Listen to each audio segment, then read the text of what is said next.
Hey, everybody, welcome back to the A to Jump podcast. This is episode number 32. I am your host, Jake, aka Gooba from the YouTube channel Gooba and Jetpack. And as always, I am joined by my good buddy, pal, friend, dude, Justin of Justin Games. Justin, That's how are you me. doing, man? That's me. I'm the dude, You are the and I'm dude. and I'm doing pretty good. Doing super. I'm doing well. Doing very well. Yeah. I'm ready to talk about games. I don't know, it hasn't been that long since we talked last, but I feel like a lot's Yeah. come out, a lot of exciting stuff has happened. Given the state Yeah. of the world lately, it's nice just to kick back and talk about video games Yeah. for a change. We don't need to think about current events or the state of the world. Let's just Let's just zone escape out. into our video games. That's right. That's exactly what Yeah. this podcast is for. Hmm. Um, well, let's see. What are we talking about today, Jake? I have a few tiny things to talk about. I've been watching some anime lately that I've really enjoyed. Let's Hmm. see, Monster Hunter Wilds Title Update 3.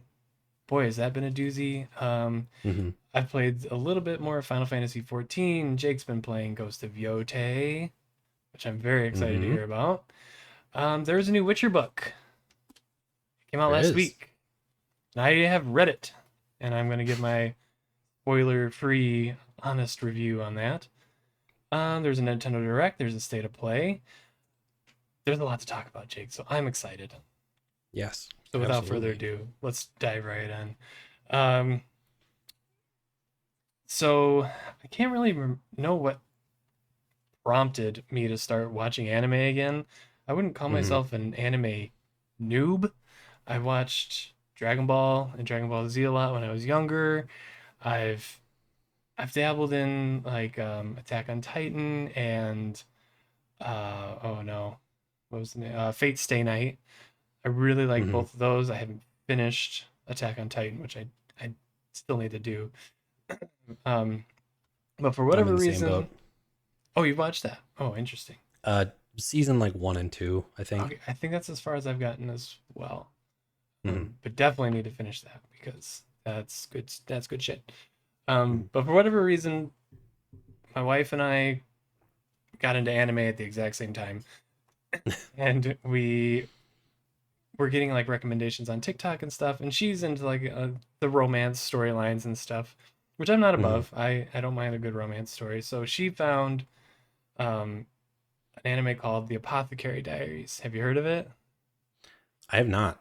Okay, well, buckle up, buddy, Oh because man. so I had heard of it, and I've heard it's excellent. She heard it's excellent, so we're like, we're just gonna watch it. And it is about a young girl. Um, I will first preface this by saying the fan service is minimal. I Okay. I don't think either of us would want to watch it if it were overly fan servicey. Um, it is still anime, so there are some boobies, but again, minimal. But it's about a young girl who is an apothecary, Hmm. and it takes place in what I believe to be like ancient China, based on like the names alone. They're very Chinese sounding names to me. But it takes place in a fictional country called Lee, I believe. But she's kidnapped because she's off um, picking flowers randomly for her potions or something. And Hmm. she's kidnapped by some bad dudes and sold to the the emperor, the empire or whatever. And Hmm. basically they sell her and they get money, and she has to help take care of the concubines. Hmm. And if you're not aware of what a concubine is, basically you're a woman who the emperor deems worthy of having a child with, and he has several um, uh, of these women. Hmm. So right off the bat, a little, what's the word I want to use? You're like, oof, this might be a little Yeah. outdated, but it's not bad. It's very respectful towards the women. The women characters are well written, and it's not too bad. Hmm. It's just kind of a period piece of those times, and that was very normal in those times. Yeah. But I wouldn't say it's disrespectful or very gross at all. But basically, It's she just kind of takes over. She's very, very smart. She's uses her knowledge from being an apothecary to help women, help the concubines, help the other women, and it's very. Have you ever watched House? a little bit. The Yeah. it's The doctor I'm show. yeah, I'm very Yeah. reminded of House because she's presented with like a medical mystery, and she needs to like use her powers of deduction, just like House, and figure out what's happening, what's going wrong, and she figures it out and saves everybody. Hmm. Basically, she's responsible for Eastern civilization. She Hmm. saves all these women and all this stuff, but it's extremely good. There's a love story within it. Um, that which is why my wife loves it so much. But it's very there's a lot of tension. There's a lot of will they, won't they? It's a slow burn. All this stuff. So they come almost kiss a couple times. So it's like, oh boy, Hmm. this is risque. But Hmm. extremely good. Very. It makes you think. It's not a simple show.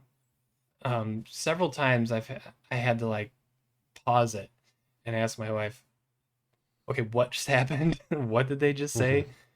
And we would just kind of like talk it through together. And it's very purposeful in that matter that you it doesn't give you all the information. You have to keep watching and the mystery will unfold kind of as the main character, Mao Mao is her name, figures it Hmm. out.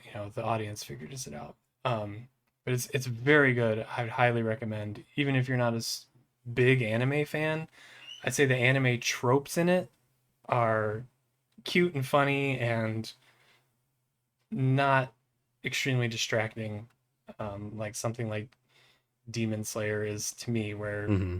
characters are just screaming and crying all the time, and it's I don't know. Demon Slayer kind of puts me off, but Apothecary Diaries very good. Highly recommend.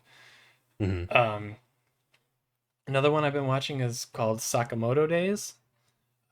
That one's also on Netflix. Apparently, it's extremely popular. I didn't realize I was a paragon here, and because I watched it, I remember watching it like the first day it came out. Hmm. Um, but this one is based in Tokyo, Japan. Uh, the main character is a former hitman, and he becomes a former hitman by falling in love and having a kid and gaining a crap ton of weight. He gets Okay. very out of shape, and he Hmm. ends up leaving the hitman world, and that bothers a lot of like the higher ups in the hitman world, that they say if you leave this world you have to die. So a lot of other hitmen are trying to kill him, and turns out even though he's overweight and out of shape, he can still kick some serious ass. Hmm. And he finds other hitmen that he gets to like join his join his team, and it's very cute, it's very funny. I've like Hmm. LOL'd several times watching it.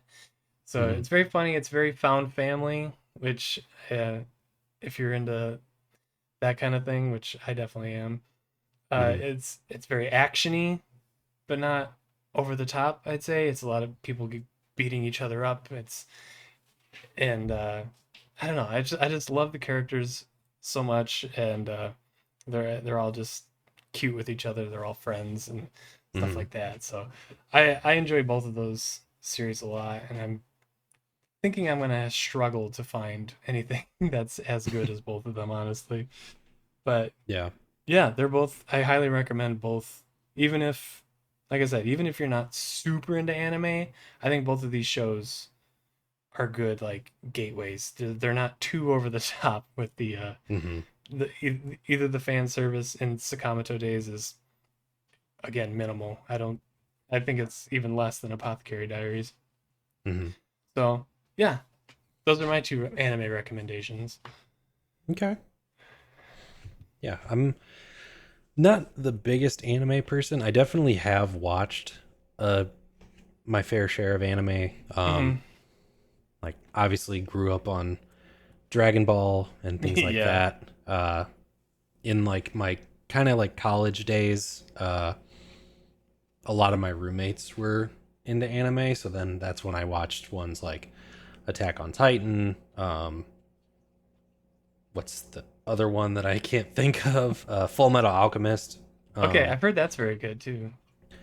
yeah, the specifically the Brotherhood series of Full Okay. Metal Alchemist. I didn't watch all of it, but I watched a lot, and that one is very good.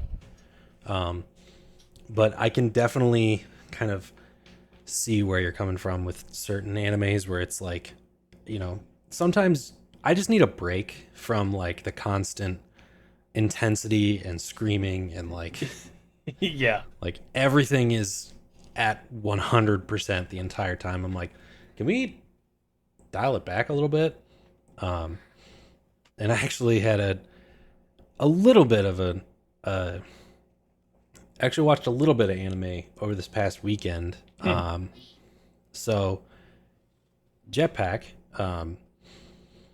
like is in right in the middle of her like busiest part of the year for her job, Okay. and it's very stressful. So on Sunday this weekend, you know, like just to rather than jumping into another episode of Pretty Little Liars, which is what we've been watching, which I think you did. You say that you watched it? Oh yeah. Oh yeah. Okay, so rather than jumping right into that and like dealing with the murder and chaos and all that stuff, uh, she put on an anime that she watches sometimes called Laid Back Camp, I think it is. Okay. Never heard of it.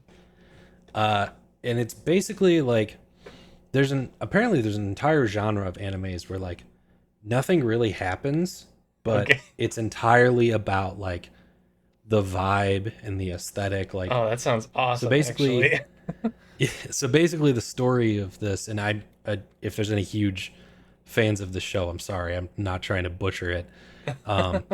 Apparently, it's just about a group of like high school girls that are in a club and they go camping together with their alcoholic teacher. Apparently, Okay. that was a that was a detail that was kind of randomly sprung on me too. So, All right. Let's but get basically, drunk with that's my that's what it students. is. It's like this group of girls that they go out and they just camp together, and it's a lot about like the aesthetic. It's a lot about the food, and like it's very respectful. There's not like, as you said, Yeah. like fan service or anything. Uh-huh. But it's very like we watched a few episodes of it, and I was like, kind of cool to see that style of anime in like a short form because it almost felt like sort of like a Ghibli movie. Okay. Like it was very focused on the beautiful visuals and stuff, and like a lot of there's not really conflicts that they deal with. It's just like minor inconveniences that they overcome in the show. But yeah, there was something nice about watching an anime and it just not being 100% action all the time. It kind of was just a nice thing to like just to experience. Oh, I 100% feel that. That sounds nice, especially from like a stressful day at work and stuff Hmm. like that. Just putting on a nice chill show. I That sounds nice actually. Might have to check Yeah, that out someday. yeah. So that was my experience with anime as of recently. So Cool. I thought I'd throw it in there. I do want to give a shout out um to I forget the director's name. If you're into Ghibli movies, Hmm. which I am big time, I love Ghibli. Hmm. Let's see, there is a director. His name is Makoto Shinkai. Okay. Um, his most famous movie is called Your Name. That I think about that movie all the time. Some night, Jake, when you and Jetpack just need a relaxing, chill evening, just flip Mm-hmm. on that movie and watch it some night. It's a great movie to watch with the sweetie, and just fantastic movie. Mm-hmm. Another one I just watched of his is called Suzume. Mm-hmm. That one, it's very Howl's Moving Castle to me. If you've ever watched Okay. that movie, Mm-hmm. maybe like a modern Howl's Moving Castle ish. I don't know. It gives me Howl's vibes. But that one is also very good. I Mm-hmm. like that one. And then Bubble on Netflix. That's not by this director, but Jade and I just watched that on Mm-hmm. Netflix. That was pretty good. So there you go, dear viewer. You Okay. have our anime recommendations. Yeah. You can stay busy for a while. Yeah. No, But yes, we went uh, through a little kick where we were watching a ton of Ghibli movies. oh yeah, good. What's your Like favorite over the one? summer. Um, I think I It's gotta go with Spirited Away. I do like Spirited Away. It's just a classic. It Like is. you know, Howl's Moving Castle is great. Kiki's Mm, Delivery Service is fun. I do love Kiki's. Um, we had a good time with Ponyo. That was a good one. Yes. Autumn and Um, I, or, geez, my daughter and I have watched Ponyo probably a dozen mhm, times. yeah. No, we watched it like that was kind of a thing for a couple weeks where like every few nights we'd sit down on the couch where we both were familiar with the Ghibli movies, but it had been years since Mm-hmm. either of us had seen it. So we were like, all right, we're just gonna go through what they have on HBO and just try and check some of these off. So we Yeah. kind of watched like all the classics. Um, the one that I really want to revisit, I just haven't yet, is Princess Mononoke. Yeah. Um, That might be one of my favorites. yeah, For sure. It's so hard to pick just one.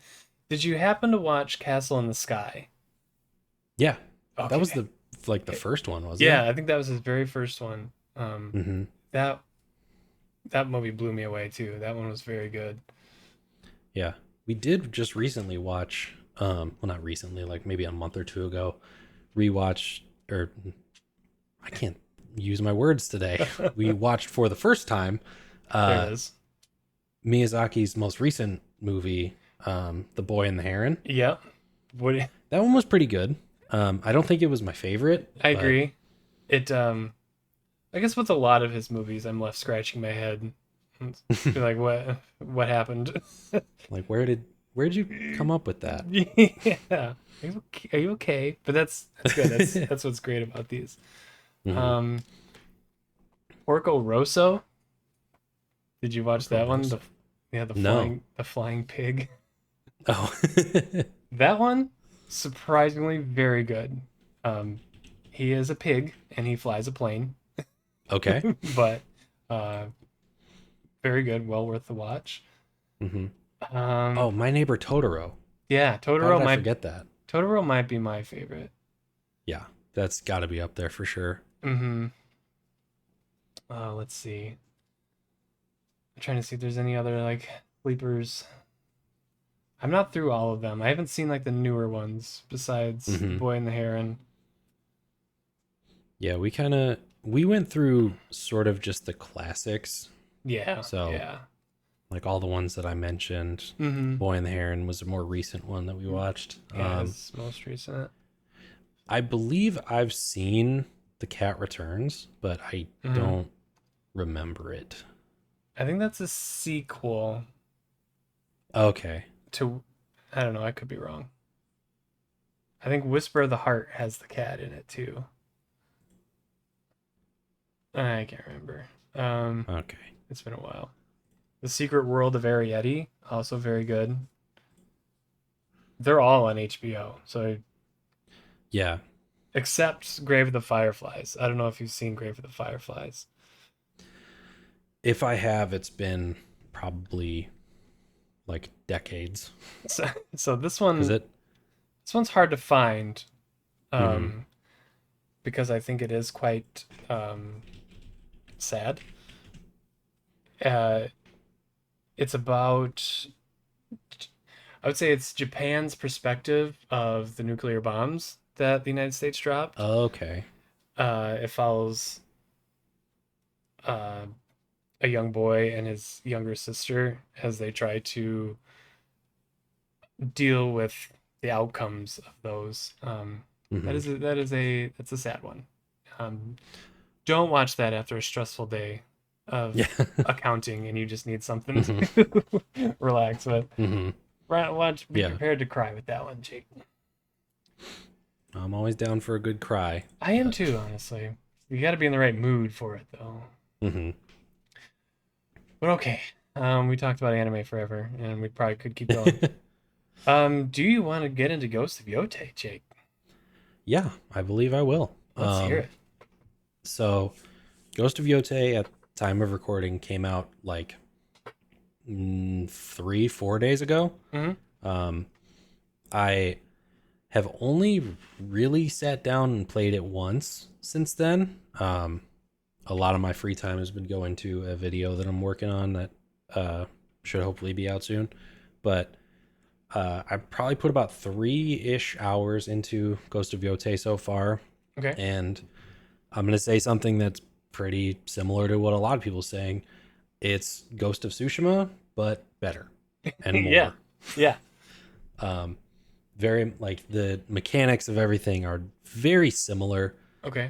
but they just have added their own little like tweaks to it. So the the sword combat is very, it feels almost like the same thing, but they added um, in Ghost of Tsushima, rather than like when you're fighting against different types of weapons, you yourself always have a katana, um, and you also have like a bow, and you have like throwables and stuff like that.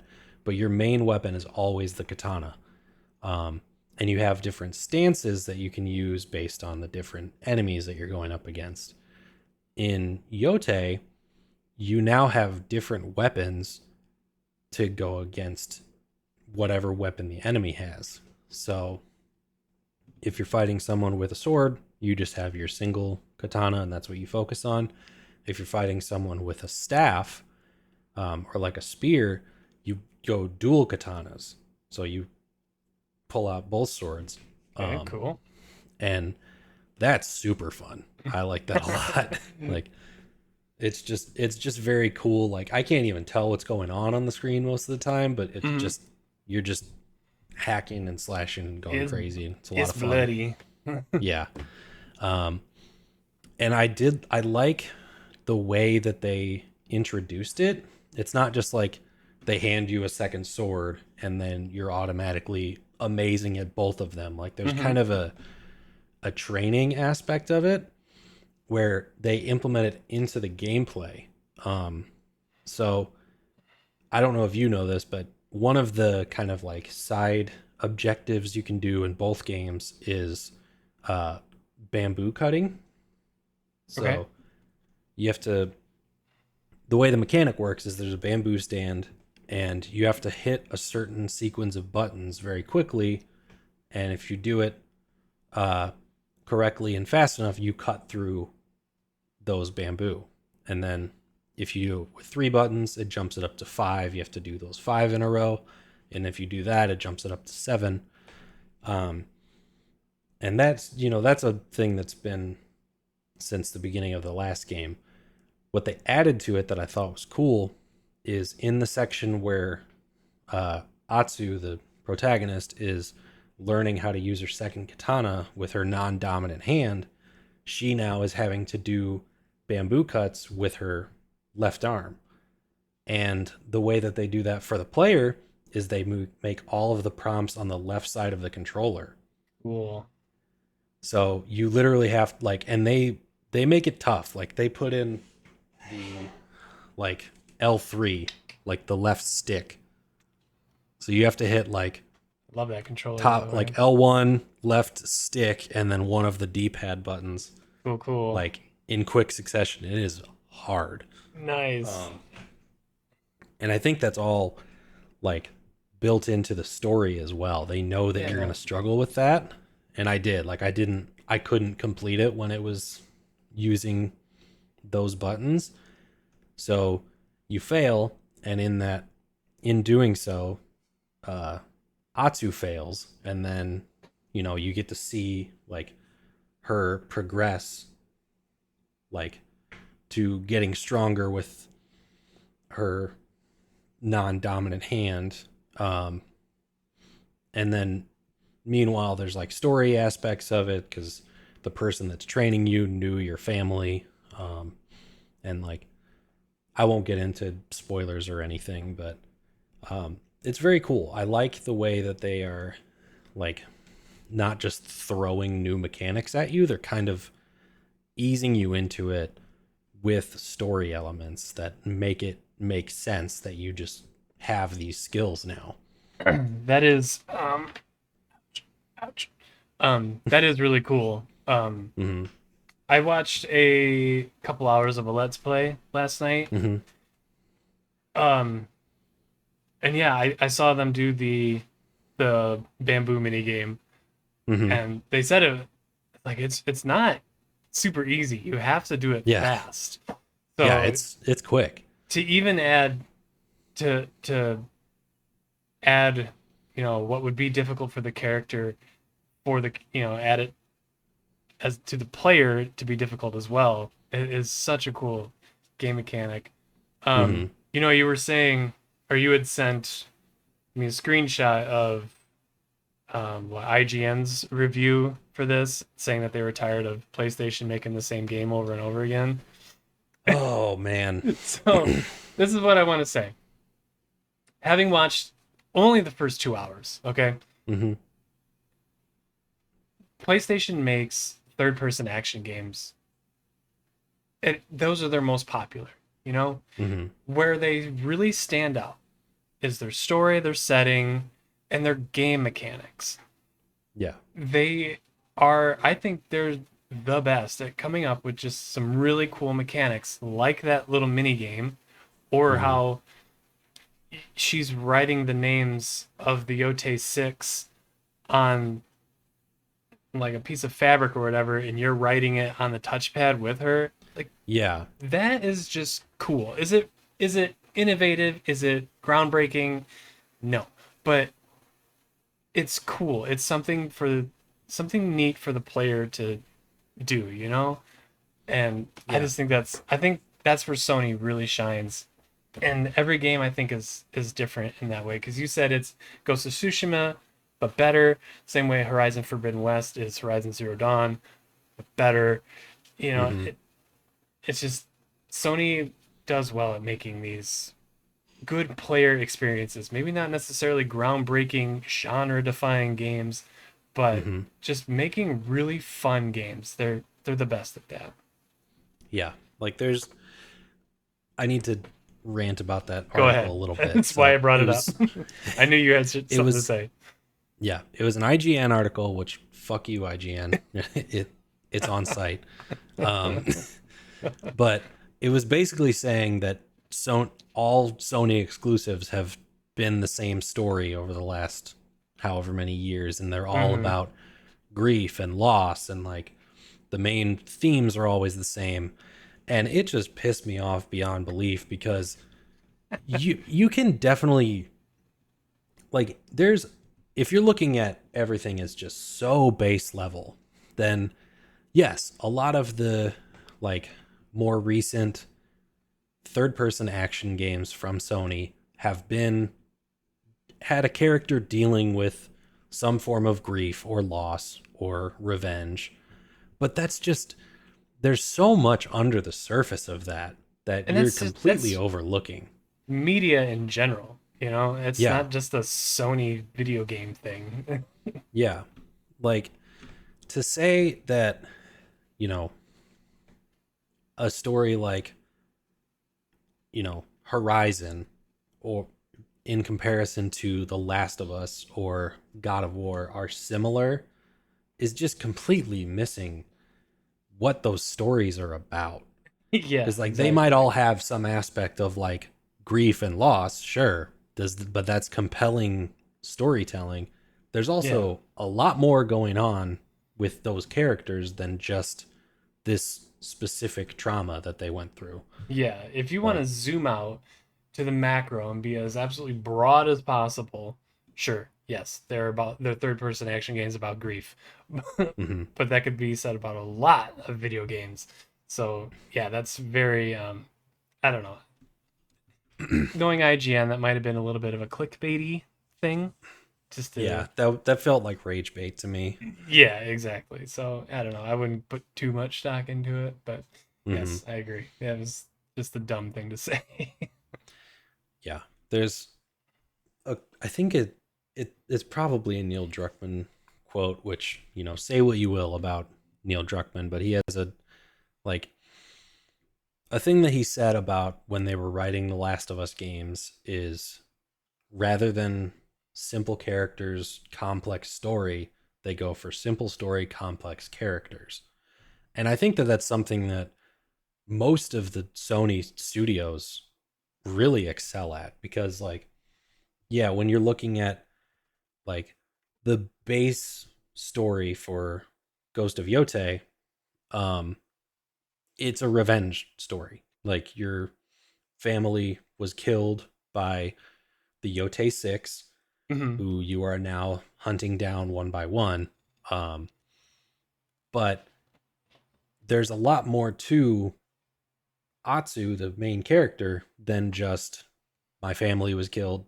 I'm gonna kill the people who did it. Like, Yeah, that and I'm was only 3 hours in. Like, and I okay. can tell you, there's a lot more under the surface there that Good, we still haven't even uncovered.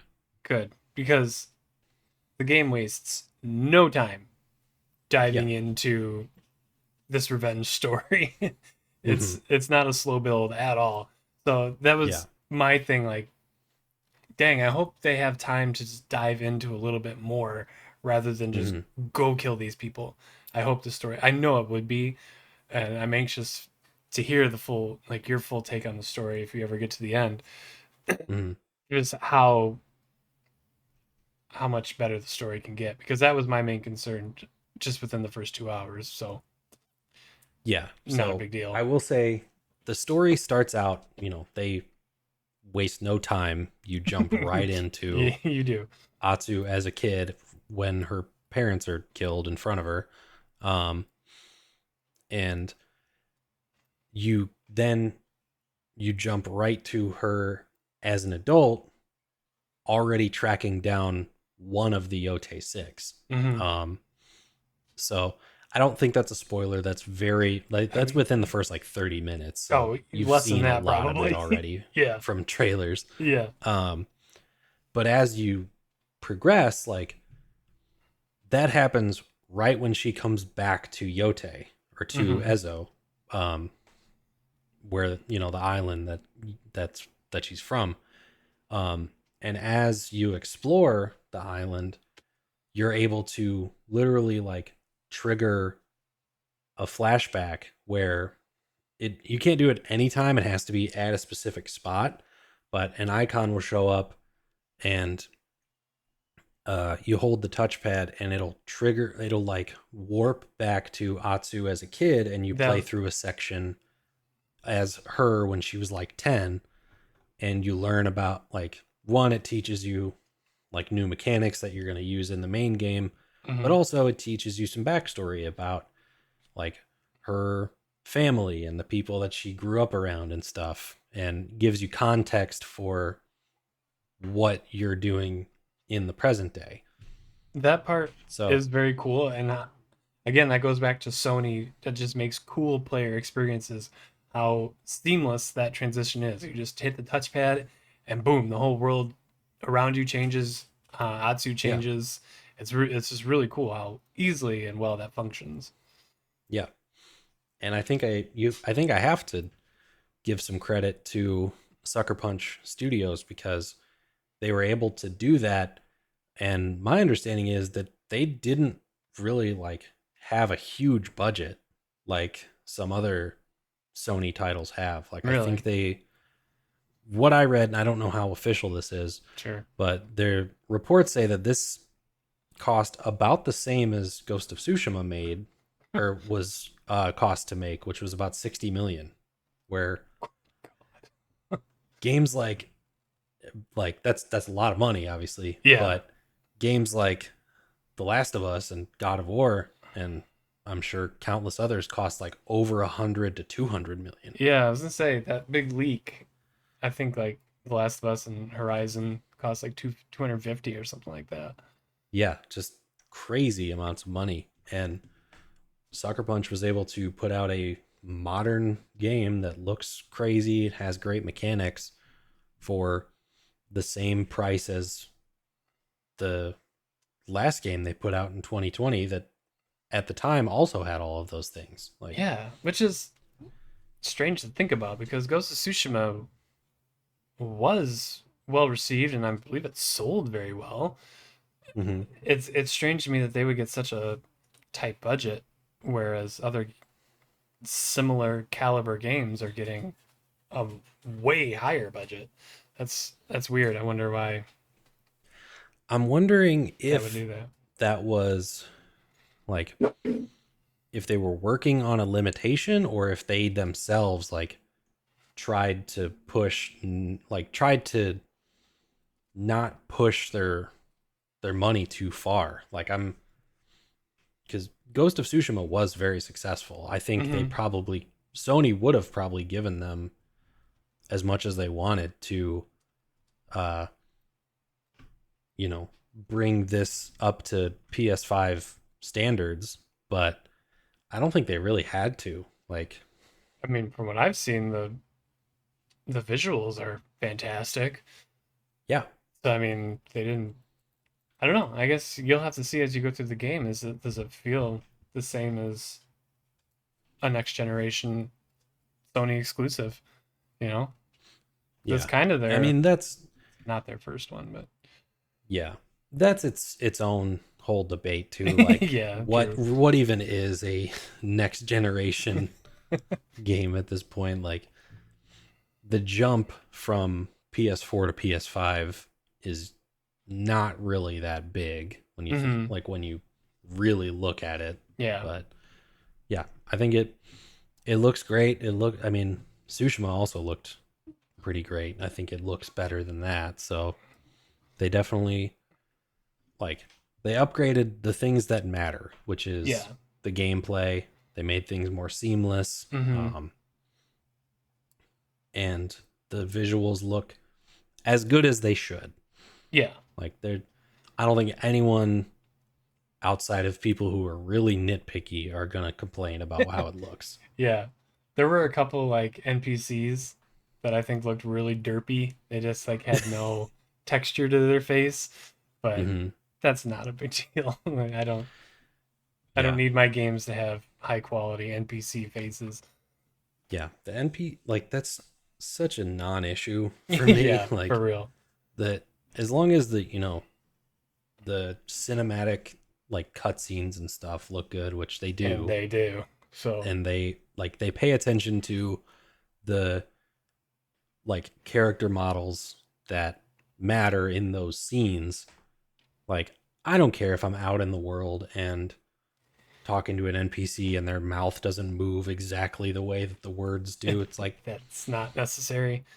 this game is huge. This is one NPC out of probably 1,000. Like Yeah.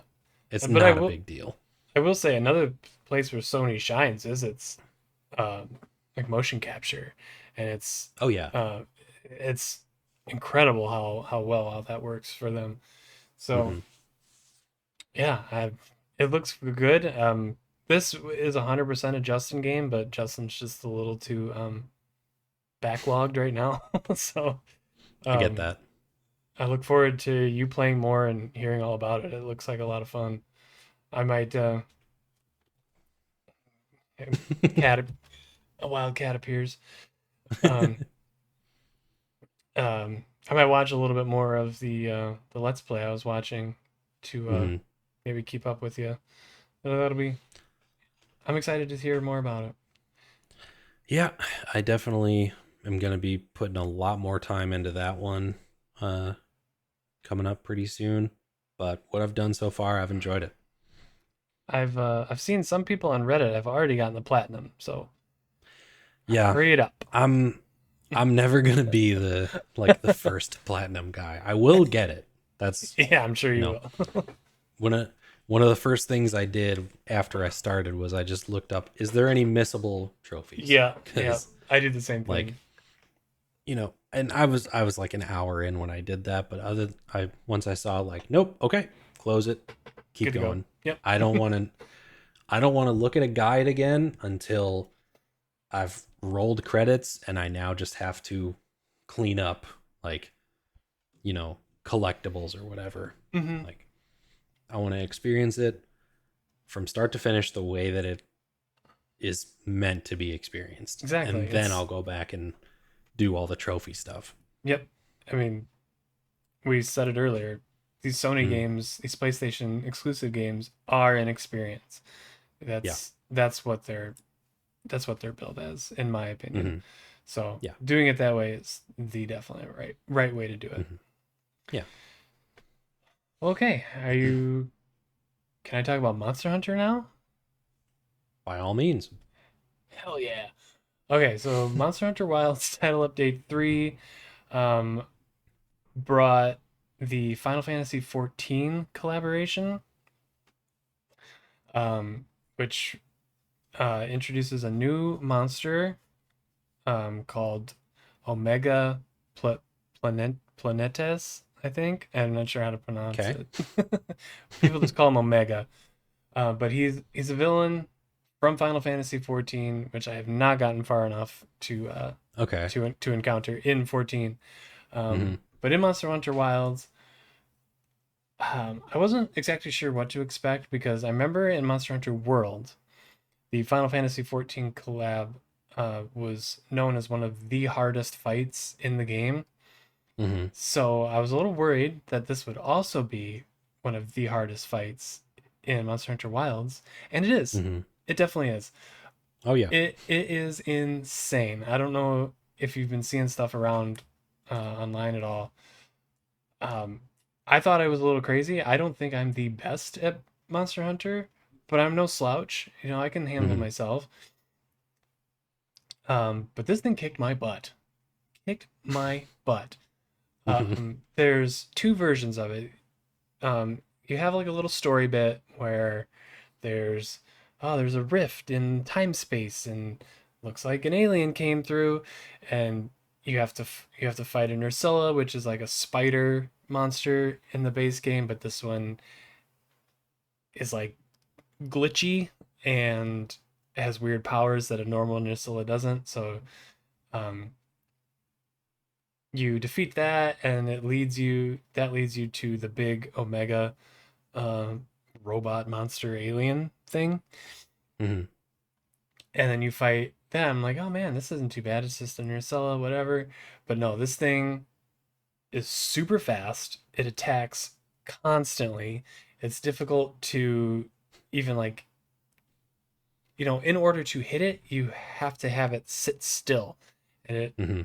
if it's not sitting still, it's attacking. So you can I beat the story one, no problem. No, in like Hmm. two, maybe like two tries I did it, but it wasn't easy. Okay. Um then without realizing it, there's a harder version called Savage Omega, Hmm. and I went in trying to fight that, and I noticed it has a few new moves, and it's kicking my butt faster and faster, and I keep Hmm. trying, keep trying, keep trying, can't beat it. Eventually, I get on Reddit and looking up, like, um, just seeing what other people think about it. And no, Hmm. everybody is struggling against this monster. No one is beating it. Hmm. And then I find out that you can replay the easier version of the fight. You just have to like go to it's kind of hard to find. You have to like go to the optional quests and scroll down a little bit, Hmm. It's not right at the front like I thought it would be. So I fought the easy version as much as I could. I had to kill it like 7 or 8 times before um, I got all the gear. Probably more than that, maybe 10. I don't Mm-hmm. know. To get all the parts to make the cool gear. The gear is really neat. It's Mm-hmm. probably my favorite armor so far. And you get a cool greatsword. And I made that. So now the only thing left to do is fight the big one. And boy, I don't know if I'm gonna be able to do it. So many people are posting like there's posting like guides and tips and stuff, and it basically amounts to just try not to get hit. And I'm like, well, that's sure, that's easy. It's not really helpful. That's not, but I think I could do it. Mm-hmm. Um, but it really, I've talked about it before how the community is, not really happy with Monster Hunter Wilds because it's too easy. You can basically just bomb rush a monster and kill it in less than 15 minutes if you really wanted to. Mm-hmm. No strategy is really needed. Whereas this fight, you have to have strategy. You can basically it kind of tries to use Final Fantasy 14 mechanics Mm-hmm. where it says you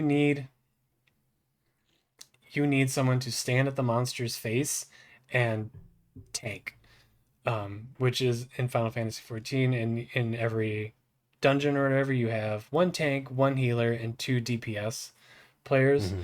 So this pretty much says the same thing. You need someone with a shield that can sit at the monster's face and distract it, basically. And if you have a shield, you can block most of its attacks. Mm-hmm. While the other ones, while the other hunters can go after their feet and keep each other healed and keep especially the tank, because if the tank is tanking all those hits, Mm-hmm. they can't heal themselves. So equipping armor skills like wide range and using uh, life powders and stuff like that, just trying to keep everybody healed using demon powders and armor powders, and keeping everybody buffed and stuff like that. I feel like because you have two choices in Monster Hunter Wilds. You can go in with randoms, like you can just basically join a random fight with random people, Mm-hmm. or you can go in with NPCs. They, I feel like they've done a really good job in this game because whenever you hear NPC teammates, you think, well, they're gonna suck. They're Mm-hmm. they're barely gonna contribute, but I feel like they really do help in this game. Mm-hmm. Um, and I think my best bet is going to be NPCs because number one, I feel really, really bad when I join a fight with randoms and I faint 3 times. Mm-hmm. Like nobody else faints but me. And Yeah. that really sucks. Mm-hmm. So, and when you do it with NPCs, they can't faint. So only you can. So you still, nothing doesn't hurt anybody but yourself. Mm-hmm. So I think using the NPCs is going to be my goal. And then unfortunately, it's just going to be doing the fight over and over and over until you learn the mechanics and get lucky. And the crappy part about Monster Hunter is, I shouldn't say crappy, but the unfortunate part about Monster Hunter is you fight it once and you get some parts like, okay, that's probably not enough to even make one piece of armor. You have to Mm-hmm. go back and fight it 3, 4, 5 times before you can get your new armor. And I think there's a couple new weapons. I think there's a sword and shield and something else. I can't remember. For the harder version and another armor set. So Mm-hmm. it's cool. I'm excited, and I don't know. I'll update you if I ever beat it because Okay. it's tough. I tried for so many. I basically tried like for an afternoon and Mm-hmm. probably died. I don't know, 15 times just trying to beat this stupid thing. Um, Besides that, I don't think it really added much else. Maybe some like um I'm gonna just make sure I'm doing this for myself too to make sure I'm not missing any content. Let's see. Oh, I think it was a 9-star Blagonga too, which is Hmm. a big old monkey. Okay. I beat him no problem. He doesn't. I don't think he gives you anything. Hmm. He's just he's a hard fight because he jumps around like a monkey, Hmm. and it's As they hard to, do. as monkeys do. It's hard to get them to sit still. Yeah. But yeah, that's Title Update 3. It's fun. The community is loving it. They love having a hard monster to kind of have to come Hmm. together for and figure out. I haven't really seen anybody saying, "Screw this! I'm never playing this game again. This is stupid." I've, it's been generally pretty positive, so that's good. That makes me happy. Yeah. Well, I'm glad. Yeah, it's always it can be frustrating, but it's nice sometimes to get like a challenging new boss that, everybody like is people are struggling with, but it's not like a like unfair struggle. It's like it's going to be hard, but if I keep working at it, it's going to get better. It feels unfair.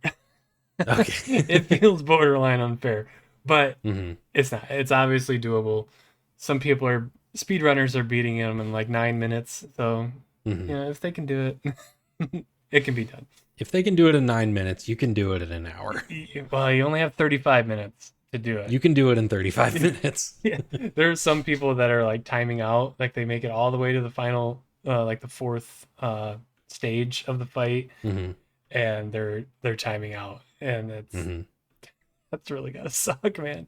Yeah. Getting all the way there, but that's some added difficulty, and I've said it to you before on this podcast.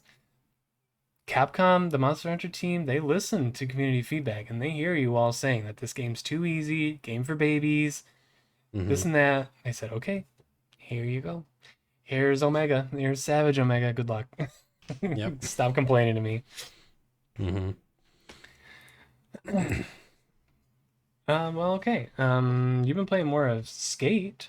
You want to talk about Skate? Yeah. Um, well, coming off of a company that listens to their fans and implements things that they like, we'll talk about a company that doesn't. Okay. So yeah, I've been playing. I don't think it had come out by in the last time that we recorded. Um, It's true. but Yeah. Skate is out. I've been playing it basically anytime that I'm not playing Ghost of Yotei. I've been playing Skate. Um, I do have good things to say about it. Okay. I will say the parts of it that matter mostly are pretty good. Okay. So the gameplay is good. It feels smooth. It feels like very similar to the old games with the stick controls and stuff. Um, the way that they've made this world is very interesting. Like it definitely, the story, if you will, is that this is a city that's basically built for skaters. So everywhere you look, there's ramps and stair sets and rails and all this stuff. Like there's things around you everywhere that if you're just looking for like, oh, I bet I could do a cool like grind down this rail, like that stuff is everywhere. Like there's constant things for you to find. Like if you're just going around exploring, like, oh, I bet that would be cool to do this. Um, and then there's also parts of the world that sort of appeal to the more arcadey fans of the skate games. So like you probably remember this from when we Oh used to yeah. play like the big mega ramp. So there's a few things similar to that kind of sprinkled around the world as well, where you can just, go super fast and launch super far and do a bunch of really crazy stuff. Um, and there's people already just like finding insane ways to connect those. Like people, launching halfway across the map and then landing like on a half pipe, and Hmm.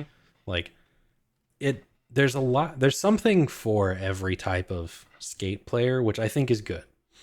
um Now the parts that I am not as thrilled with uh is like basically everything else. So Okay.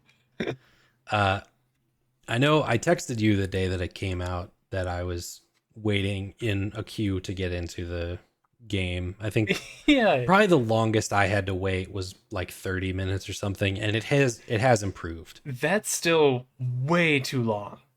Yeah. Like That's there's like 29 minutes and 55 seconds too long to wait in yeah. a queue. Yeah. So for anyone who doesn't remember, it is an online only free to play game. Um, so you can't just jump right into the world and just skate around. Like you have to be in there with other people, and so you have to wait to get into a server. Um, and the first day or two that the game was out, it did, it crashed. Like there was, It was I saw inevitable. probably like it when you're in that line, it'll show you like what number you are in the queue. I think the highest I was ever at was like 200,000. I saw people that were like over a million, Oh my like, God. What do they and have? their wait time Two was like servers running this thing? their wait time was like an hour and a half or something. And I will say, since probably the first week, I have not had any issues getting in. Like I think they figured out what was going on with the servers. Hmm. I still don't like that I can only play online. That's still something that I'm gonna like rally, or that's something I'm gonna rant about forever, because Hmm. I just want to play it offline. I Yeah. want there to be like a campaign. Um, and that's the other thing that's frustrating about it is like the previous skate games all had like a story, or at least like a main objective. So like in Skate 3, you're not just doing these challenges just to gain XP or whatever. Like you're building a skate brand. So the higher level you get, like the more people you can get to join your team, or like the more like new skate deck designs you can create and all this stuff. Like there was reasons for you to level up your character. Uh in this one, there's not really any reason to play besides just, you To know, play. to skate. Oh no. Like so there's challenges that are just all over the map, and they all have kind of different things that you can do. So like some of them are line challenges, so you have to like basically like do certain tricks at certain spots. Um, and then like some of them that you have to collect things along the way. Like there'll be like skate bearings that you have to collect all of these bearings, and then also like hit a flip trick on this bench or grind this rail, or like you have to do them all in one go, or else you have to start over and like do it again. And some of those can be pretty tough, and I've spent a good amount of time on them, but others you do it the first try, it's done, you get 5 stars, and then you get some XP, or you get like some money for the shop, which uh you can't use for the things that you want. You have to use that for loot boxes. So the Oh more no. the higher your level gets in each like neighborhood of the map, the more boxes you can unlock in the store. And each box has like 10 or 11 items in it. And each one, each spin, like each round of the box costs like 300 of these like XP tokens that you get. But you don't know what you're going to get out of that box until you spend it. So like if there's a certain item you want, you might have to unlock everything else in that box before you get the thing that you want. Jeez. Um, and with that, like the cosmetic side of things, like it's been very underwhelming. Like there's been certain items that you can pay real money for, um, Of from like course. actual skate brands and stuff. Um, but none of it has really been like that appealing to me. Um, and honestly, like a lot of the stuff that's in the boxes, at least that I've gotten so far, is pretty basic. So like you can get you know, a board with just a solid color on it. Like there's not any artwork or anything, or you can just get like a base colored t-shirt, and like there's not really a whole lot of variety in the things that you can get from the loot boxes. Like you kind of just have to like wait if you want like a specific brand or something, you have to hope that they add it to the paid part of the store, which most people are not going to do. Right. Um, and then like for the challenges that are spread around the world, like those don't really change. They kind of reset every few days. So like I've probably done the same like trick challenge thing 5 or 6 times at this point, because like I'll do it, I'll get the 5 stars or whatever, I'll get the XP, and then a couple days later I go back and it's reset. I do the exact same thing, maybe have to do like one trick differently or something, but it's like the exact same spot, and all you get is just more XP. Oh boy. Like, and the core gameplay of it is fun. I do enjoy just like skating around the world, but unless they add like, you know, more of an object, like an incentive for me to keep playing, I'm gonna get bored of it Yeah, I like mean, pretty it quick. sounds pretty damn boring just talking Like about it. you have to really you have to like skateboarding and like the idea of like, putting different tricks together and stuff like that. But and I would consider myself one of those people, but there's gets to a point where you just run out of stuff to do. Right. When there's another game, Tony Hawk, that just came out, Yeah. right? Hmm. That probably just does it better. You need more than just good gameplay. You need depth to your gameplay, and Hmm. it feels like it falls well short of that expectation. Yeah.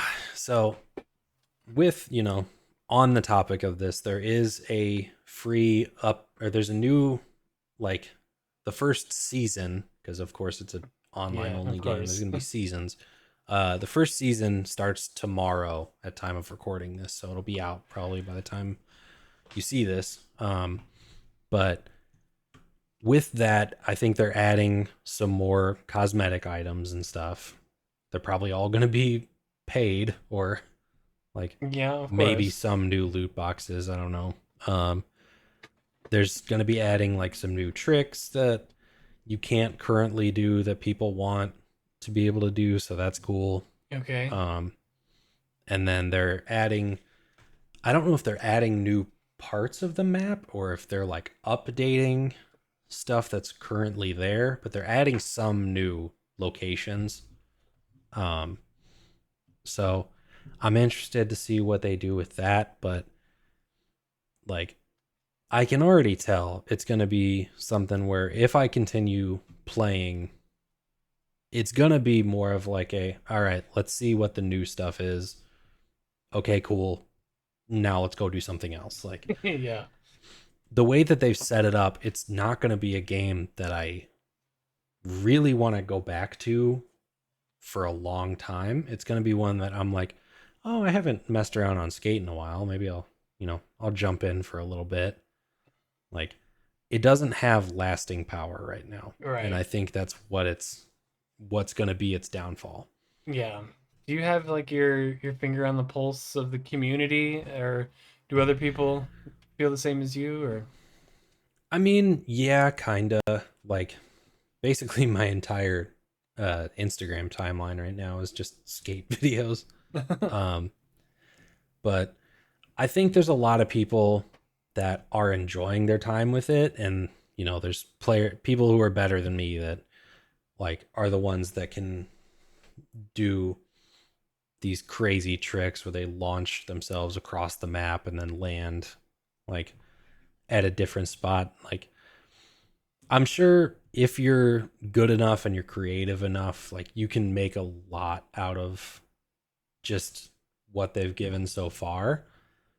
But I do also know that there's a pretty substantial group of players like me that would like some of the elements of the old games to come back, like the story, or at least like more of a campaign than just like random challenges. Definitely. Mhm. Yeah, that sounds. I don't know. It'd be interesting to hear your feelings after the season one update. See if you think it's even worth playing anymore. Yeah, I mean, I'll check it out. I know that there's like they're gonna be uh selling like a they call it a skate pass, but it's like it's a season pass Season for pass. whatever new content. So actually, I don't even know what parts of the new update I'll even be able to do. Like, am I gonna have to buy this skate pass in order to play the new like area? Right? Hmm. It, I don't know, man. It sounds like a headache to me. Yeah. Truthfully, like my gaming attention is on Ghost of Yotei now. Like, Yeah, yeah, definitely. I have been playing Skate on and off, so I wanted to mention it, but it's not really my priority right now. No. Enjoy some Ghost of Yotei. Enjoy an actual good game. Yeah. Well, all But yeah, right. that's my I don't have much to report on Final Fantasy 14 other than I created an all new character and kind of started fresh. hmm I've I feel like I have a good, or at least a decent grasp on the gameplay hmm and how it functions because it's it's not an easy to grasp game. I don't think. I think there's a ton of moving parts, and hmm I felt like I had a pretty good grasp on it, and I just wanted to start fresh with a new character, which I wasn't very far on my other one either, or my hmm first one. So started fresh. Chose Paladin as my class because I thought it'd be kind of cool to run around with a sword and shield. hmm And I feel like I like the tank. I forget what they're called.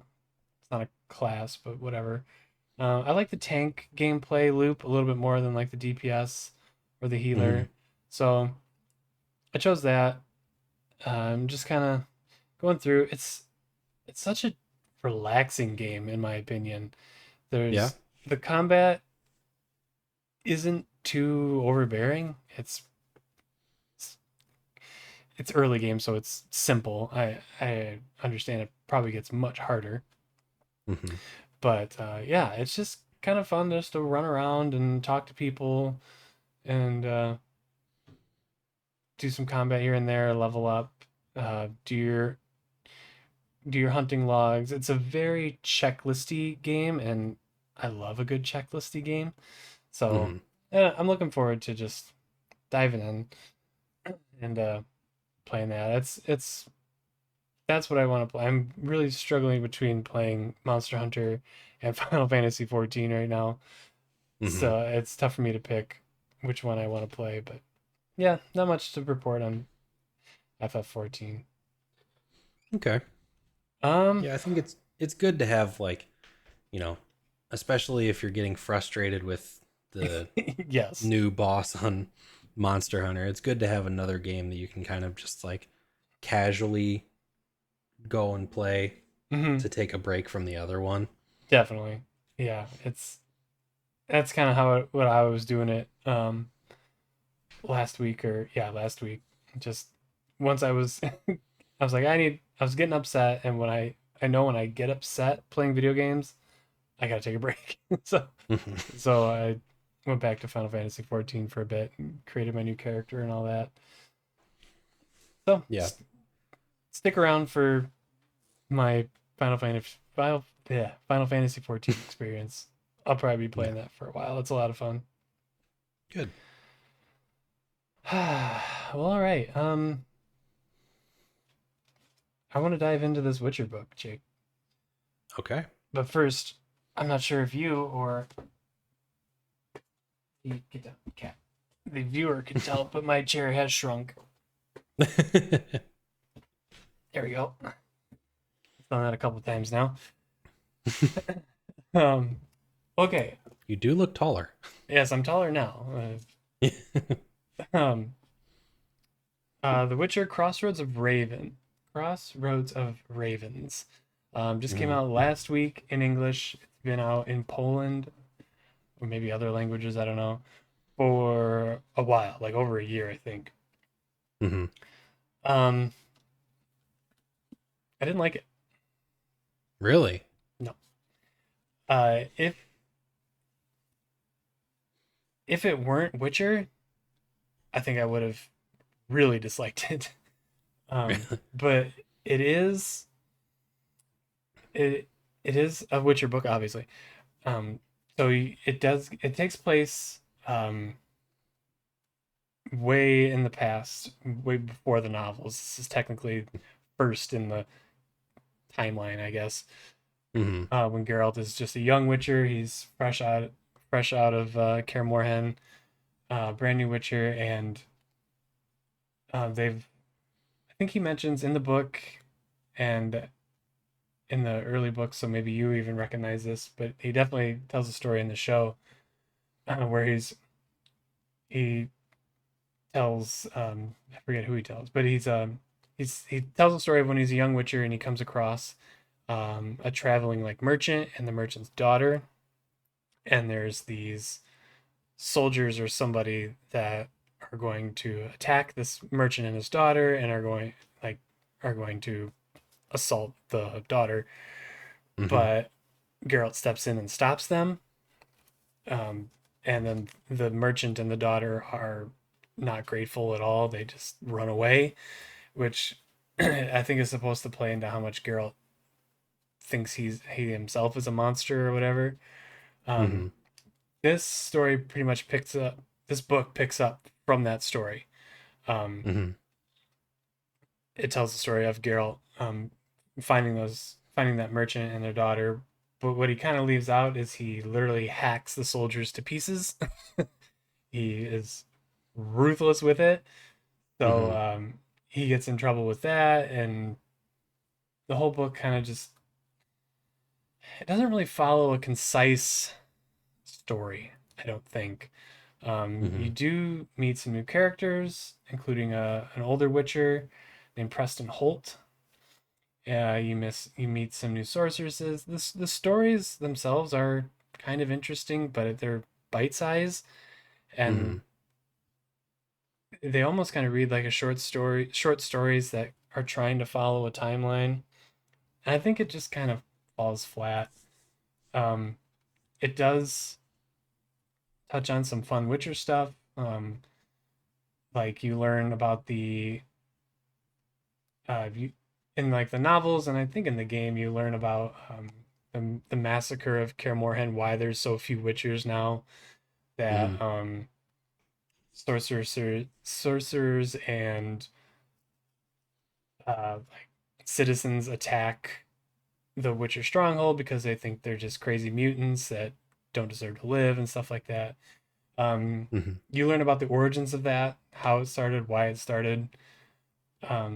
You learn why Geralt wears a headband. Just kind of like really little things like that Mhm. that I think are fun little bits of Witcher lore. But ultimately, the main story just I don't know. I did not care for it. Uh, I gave it a 3 out of 5, mainly just because it's my favorite world and getting to see Geralt. in like a different form. It was fun, because he's not his well composed, confident self. Mm-hmm. He second guesses himself a lot. He struggles to do what he thinks is right and stuff like that. Is it the worst book I've ever read? No, but I definitely was wanting more. Mm-hmm. It fell flat for me, unfortunately. Um, Okay. but that shouldn't stop you from reading it. It's still fun. It answers some questions that are fun to have answered anyway. Mm-hmm. Um, which Okay. kind of leads me into I'm sorry, did you have any questions or anything? No. Um, I mean, it's going to be a long time before I would Yeah, get to that one. I think yeah, you got a ways to go. I'm on or coming up on the second novel, the fourth book in the because the first two are short stories. Hmm. So So you're on time I of can't remember contempt. time. That's what it is. Yeah. Yeah, So I that's have fine. it. I need to get started on it. Have I've just not been reading at all lately. I don't Yeah, it's really understandable. have a reason why. I just kind of like haven't had a desire to. Yeah, I But feel that. Leading up to this, I was very excited, so I've I have all the Witcher books on audio. So mm-hmm, I re-listened to basically the whole um, series again, mm-hmm, and man, the novels are so good. I think maybe half of it's my expectations were a little too high, maybe, mm-hmm. but yeah, I loved listening to them again. So it sucks. I'm disappointed that I didn't like it more. Mm-hmm. Yeah, it is what it is. Um, so this kind of leads me into Andrei Sapkowski, the author, Mm-hmm. and I don't know where this quote came from. Honestly, I meant to do some more digging on exactly why he said this or what the context of him saying this was, but he said that he hates that people focus so much on a throwaway line about the school of the wolf that Geralt belongs to, Mm-hmm. that it almost sounds like he thinks that fans think this is kind of like a Harry Potter sorting hat type deal Mm-hmm. where Yeah. oh, you belong to the school of the wolf, or you go to the school of the viper, or you go to the Mm-hmm. cat, which is strange for him to say because even in this book that I just read that just came out that he just wrote, he talks about different schools of witchers. He talks about the viper and the cat. He's Mm-hmm. he gives not a lot, but some lore to each one. And I think he's upset because like CD Projekt Red, the makers of Witcher video games, approached him a long time ago to make these games, and I think he had no idea what a video game was. So Mm-hmm. he just signed away the rights for a flat fee. And Mm-hmm. well, the games turned out to be pretty darn good, especially Witcher Yeah. 3, and they made a lot of money. And I think he got upset by that, which I'm Mm-hmm. okay, he can be, but he's pretty much had nothing nice to say about the games ever. When whenever he doesn't like publicly speak about much, but when he does, it just leaves me scratching my head. I Mm-hmm. don't entirely know what he talks about sometimes. Mm-hmm. So for him to say that he hates that CD Projekt Red or video game people focus on Witcher schools, which CD Projekt Red, I mean, in Sapkowski's books, he talks about the wolf, the viper, and the cat, Mm-hmm. and they wear different medallions.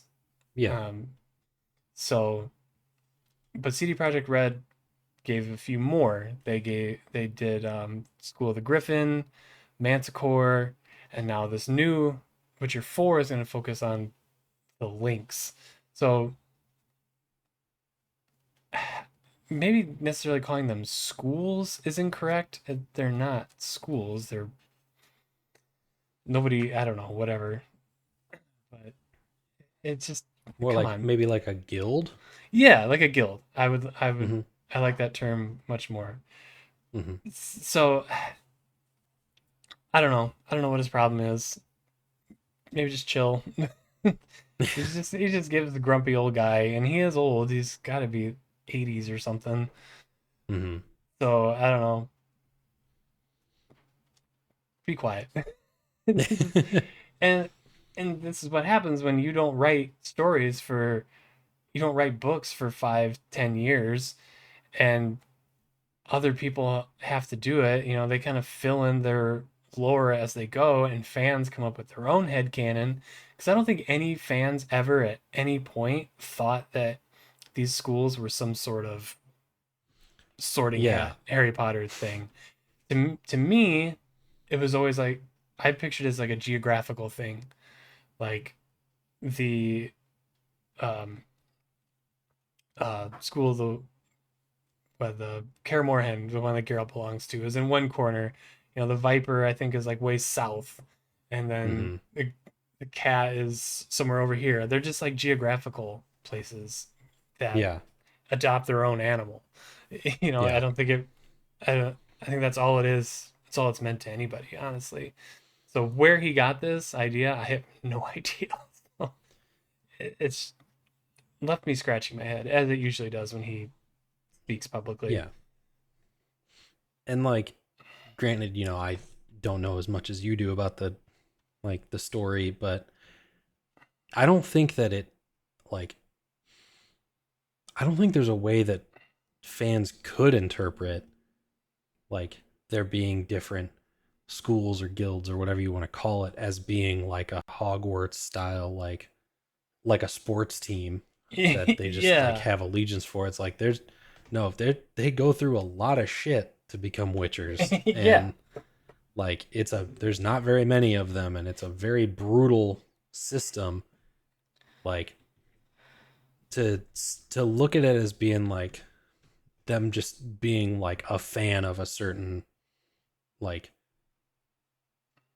one of these schools or whatever. Like that's kind of the way that I look at like the Hogwarts side of things is like that's like your sports team. What house you go into. Yeah. I don't think anyone can look at the world of The Witcher and how like brutal and bloody it is and picture the same thing when it comes to Yeah. the schools.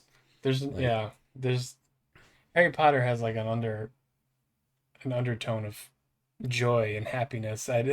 There's yeah, just none of that in The you don't Witcher. find So that in The Witcher. no, like, it's all just despair and war.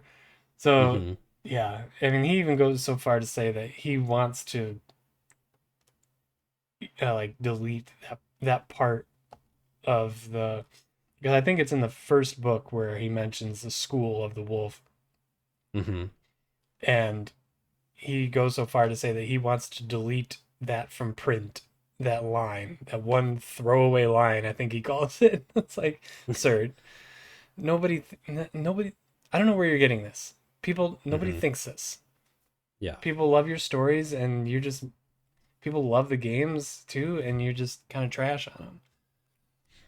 Because I Yeah. think he's And been I asked think publicly before, like what he thinks of the games and how their success and stuff like that. And he's said, I know nothing about them." He said, "Like my grandson told me they're good." And that's all he had to say about the games. Like, yeah, okay, yeah. yikes. Like, and I think that just goes to show the difference in like, the games are not a one for one retelling of the books. They're an adaptation. And like, Hmm. isn't it, or maybe, I don't remember. You may have said this to me or I read it somewhere. Aren't the games like kind of after the events of the books, or am Yeah, I wrong about no, that? no, you're totally right. They are. Mm-hmm. Um, and that's not to say that the games do a very good job either, because Witcher 1 and 2,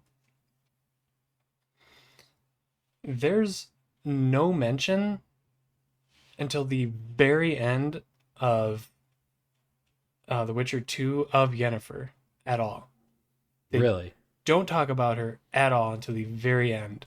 So, without spoiling the end of the novels at all, basically The Witcher 1 starts with Geralt having lost his memory completely. Mm-hmm. And he shows up at Kaer Morhen with everybody, and he just kind of goes off and does his thing. And I can't even really remember what The Witcher 1 was about. Um, Mm-hmm. but yeah, the Triss Marigold is like the main um, sorceress. So she's around, but Mm-hmm. nobody mentions Yennefer at all throughout the first game, or Ciri Really? at all. But Geralt's lost his memory, but that doesn't mean nobody else remembers Ciri or Yennefer. And in season two, Witcher 2, same thing. No mention of Ciri, no mention of Yennefer until the very end, and somebody reminds Geralt that Yennefer exists, and he's like, "Oh my god, where is she? I should need to go find her." And that's what leads into The Witcher 3 when he's looking for Yennefer, and Yennefer is already looking for Ciri. And like that's the Mm-hmm. first mention of Ciri in the games. So there's faults here, you know? Yeah. Fans are left wanting and kind of have to create their own lore sometimes, their own headcanon. And maybe that's Mm-hmm. where a lot of this stuff has had to come from. It's kind of like Star Wars or stuff like that. Like you guys don't expand on this at all, so we kind of have to do it for you. Mm-hmm.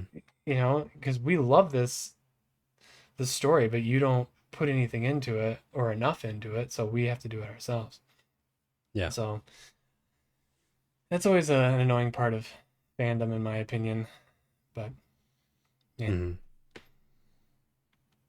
Um. So yeah, that's my Yeah. thoughts on Witcher.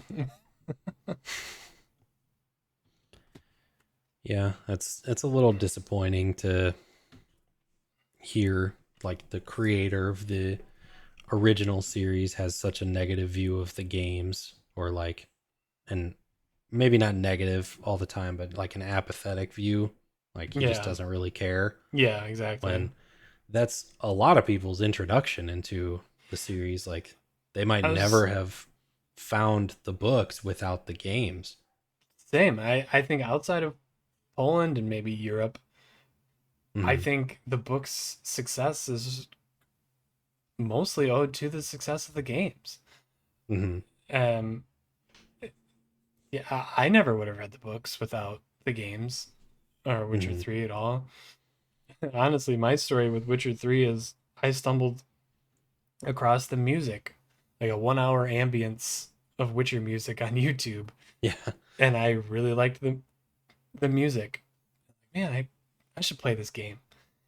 Mm-hmm. I kind of dabbled in it a little bit. I'm like, man, this story is really good. And then I heard the Netflix show is coming out, and I'm like, I want to read the books. I want to dive into this world completely, and I want this to be a show that I know where it's going. You know, I want to know how the books are written and what happens in the books because I've always been kind of jealous of people that are like, oh, this didn't happen in the books. This didn't happen. It happened this way. Mm-hmm. Like I kind of wanted that. So Yeah. that was how I got into The Witcher because I wanted to be a smarty pants. Mm-hmm. I did, but I'm happy I did. I love everything about it. Yeah. Like I'm sure like in certain circles that series would have been successful even without the games. Hmm. However, the games brought an entire new audience to the books. Yeah. And I think I look at it the same way that like Game of Thrones uh probably was. Like it definitely, the books definitely had their fan base for sure, Yeah. but the show being such a massive hit, at least in the beginning, uh like definitely led a lot more people to seek out the books. Definitely. Me again. Yeah. I wanted another thing where I knew how the show ended or whatever. I Hmm. read the books first, which was good. Eh, Yeah. it's just weird. Yeah, whatever. Anyway, I want to talk about another book. This big boy. Oh wow. This is this is the fifth book in Brandon Sanderson's The Stormlight Archive series. Okay. Let's see, dear viewer. Right here are the Stormlight books. They are enormous. They're like that Yeah. thick, Jake, for context. And We. I've been reading them for like 2 years. Um, Yeah. they're long, and I can't read that much. Um, I've been meaning for a long time to talk about them. Um, and maybe I will more in depth once I actually finish this guy. I'm not very far. Um, like a I mean, third. It's a full length book you're I've pretty read. far. It's just a very big book. Yeah, exactly. So, very quick thoughts. I know, Jake, you won't understand any of this, but maybe somebody watching will. Um, Kaladin is like the main character. Not my favorite. My favorite character is Shalyn, who is super cool because she can like change her the way she looks. Like she can morph into basically anybody, Hmm. anything she draws. Like if she can draw a person, she can turn into that person. So she's like a really Okay. cool spy and stuff like that. And she's has a dark past. I mean, so does Kaladin, but Hmm. I like Shalyn's dark past a little more. Um, very, very good read. Dalinar is the third main character. He's okay. I don't think he's as cool as the author wants him to be. I Hmm. think he's kind of a really shitty person, and he turned a corner to not be so shitty. But Hmm. I think that's what's good about this writing is um the character knows he can't undo what the shitty things he's done in the past. Hmm. So, he's trying to make up for it, and I think trying very hard, stuff like that. Um, but yeah, I highly recommend it. The Stormlight Archive. The Way of Kings is the first book. Uh, it's big book, very epic, confusing at times. Hmm.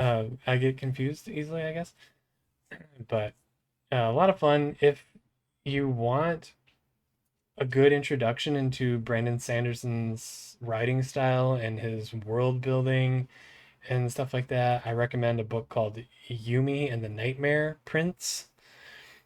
Okay. No, no, no, no, no, no. Nightmare Painter. Nightmare Painter. Okay. Um, it's one of his. I'm gonna make sure I get this name right. Yeah, Nightmare Painter. Yumi and the Nightmare Painter. Um, Hmm. it's one of his so-called secret projects. He started a Kickstarter, um, which I'm not super sure why he needed crowdsourced funding, but by God, he got it. It's Hmm. the most profitable Kickstarter ever, for him to write these books. But Yumi and the Nightmare Painter is a shorter book, but wow, one of my favorite books I think I've ever read. Hmm. Fantastic story, excellent creative world, and just a lot of fun. So I highly recommend that if you're looking for just a good palate cleanser. It was Hmm. one story. It's not a series or anything. Just a nice short, easy book to read. Okay. Yeah, I Um, definitely would look into that. I think we actually have The Way of Kings oh in really? our collection. Hmm. Um, we'll just every now and then we'll just like fall into the bookstore and like not really have anything that we're looking for and just kind of like, oh that looks cool, or like I've heard about this author. Hmm. I think we both had heard so much about Brandon Sanderson that we were like, all right, let's just like let's grab the first in the series, and then when Yeah. we get around to it, like we have it. Yeah, I mean, be prepared to dedicate a whole lot of reading Yeah. to that, but I think it's well worth it. I've never not enjoyed the books. It's just that they're just so long. It's like, man, Hmm. I've read 600 pages and I got 600 more to go. It's just kind of daunting, so I put it down for a while and I'll come back. Hmm. So, um, they're they're fun reads. It's I enjoy it a lot. Okay. Yeah. Someday I'll get into that, but maybe Yeah. uh this Yumi and the Nightmare Painter will be a good kind of starting point to Yes. get back into reading. If you read that and you really like, if you enjoy that and you're like, man, I love the writing style, I love that. I mean, you will like these Hmm. books. That's similar in, obviously it's the same guy, but you know what I'm trying to say. Yeah. Good shit. Good shit. Hmm. Okay. Um, you're getting your dose of anime and book talk on this pod. Um, Jake, the state of play. Was there anything? I know we got some Wolverine news. Yeah. Other than that, there wasn't too much for us, I don't think. No, looking through the all the trailers now. Crimson Desert got a release date, which that's one that I'm like sort of mildly interested in. Mm-hmm. Like it's not one that I think I'm gonna go like full force into, but if it comes out when there's not much else going on, like I might check it out. It looks interesting. Um, Other than that, PlayStation put out another controller that I'm not going to buy. I'm Oh, not gonna do it, don't do it. but it's a God of War 20th anniversary one, which is kind of cool. It's white and it has the red stripe like Kratos has on his face. Very cool. Um, but I don't need it, so I'm gonna move past it. Okay. Um, Mark it down, everybody. Jake will not buy that controller. I will not buy that one. I have enough. Um, but yeah, like really just, it was one of those showcases where everything that came up, I was like, someone's happy about that. And I'm Exactly. glad. Like Yeah. there wasn't really much that I was like, who's this for? Like Yeah. Who asked for there was this? definitely something in there for everybody. Um, but for me personally, really the only thing that piqued my interest was Wolverine. Mm-hmm. We have not seen anything about this game since like 2022, 23. Yeah. Like it's been a couple years since they've even acknowledged this game. Yeah. And the first thing that they showed was just a cinematic, like that really didn't even show like the character's face, I don't No, think. it was just him sitting at a bar, right? Yeah. But finally, this was the one more thing of this showcase. Yep. They showed full on gameplay, and like a bunch of story bits, very bloody. They Extremely did bloody. not shy away from the violence at all. Even now, as I'm clicking on I was gonna bring up the trailer just to like refresh my memory on it. It's making me Blood. put in my birthday because it's Like, okay, too Pete. violent. Yeah, this is gonna be Uh, gross. yeah, it's gonna be an M-rated game, but it's made by Insomniac, which is who made the uh, Marvel Spider-Man games, which I personally love. Mm-hmm. Um, I think the combat is going to be very similar to those, although obviously a lot more violent. Um, and from what we saw of the traversal, it looks like that'll be pretty cool too. Like there might be some, like obviously you're not going to be swinging around like you do in Spider-Man, but Right. like Jumping there's around. definitely some cool, like, jumping around on buildings aspects of it. And I think there might be vehicles. I think, yeah, there's like he's on a motorcycle in one. Ooh, Like, yeah. That'd probably be your main mode of transportation. yeah, which I think that's awesome. I'm looking forward to that. On a less important note, but still could be cool, that like they showed him in like the classic yellow Wolverine suit, Mm-hmm. but I'm positive, Insomniac did the same thing with Spider-Man. There's probably going to be suits from like every generation Oh, yeah. of the comics and like the movies and all that stuff. I think like it's going to add a lot of the things that people love about the Spider-Man games Mm-hmm. into this new story, which I'm very excited about. Yeah, I think if you like Spider-Man, you are going to love this game. Yeah. I imagine it's going to feel very similar, but in a good way.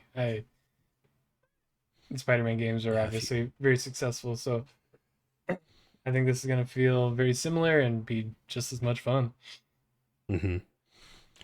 I will say when they they revealed who the voice actor was, they in the showcase they kind of like had this build up, and then like he like is looking down and he raises his head, and I'm expecting like, you know, Troy Baker or like someone really recognizable in the gaming space. Yeah. And they show this guy. I was like, who Who? who are you? Yeah, because Like, we watched this together, and I was doing the same thing. Like, oh man, who'd they get? Like yeah. Matt Mercer or somebody cool? And Yeah.